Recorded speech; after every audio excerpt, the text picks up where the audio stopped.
Ehi, buonasera a tutti quanti, era un po' che non facevo dei video. Sono il consueto Pietro Kociancic che vi lancia un nuovo stimolo per vivere la vostra vacanza all'insegna dello sport e all'insegna del periodo di peso intelligente.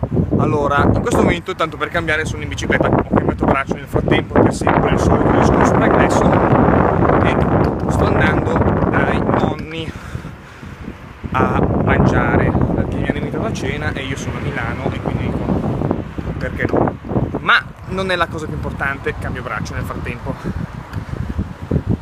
Il fatto è che sto andando in bicicletta e ho la ruota davanti che è palesemente sgonfia, infatti sto pedalando, sto ansimando come un caprone morto o morente e in più sto facendo questa cosa qua. Ma voi direte: Pietro, perché tu non gonfi la ruota davanti? Sei forse pigro? No, ovviamente non sono pigro, è tutto calcolato, perché se tu pedali con una gomma sgonfia vuol dire che devi metterci più forza nel pedalare e mettendoci più forza consumi più calorie e quindi fa tutto parte del grande piano. Però tu mi dici, tu ascoltatore, adesso ormai prima ti davo del voi, adesso ti do del tu, cambio braccio, mi dirai: ma perché fai questa cosa prima di andare a cena? Andare a cena adesso poi tu le eventuali calorie che hai perso le recuperi. E io dico: è bello mio, cos'è? Guarda che torno anche indietro con la bici, non è che all'andata con la bici e ritorno a piedi. Quindi anche dopo perderò del peso. Quindi è tutto pensato, non credere. E cambio braccio.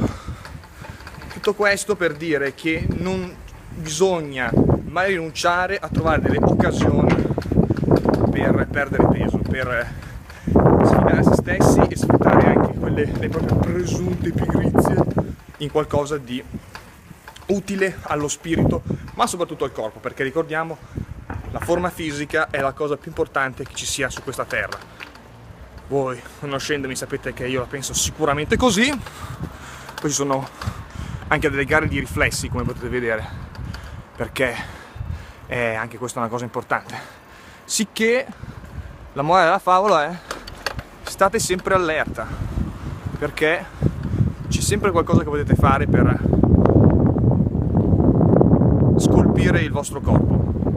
E in questo momento non ho nient'altro da dire se non cambio braccio e vi auguro una buona serata e tante riflessioni su questo tema.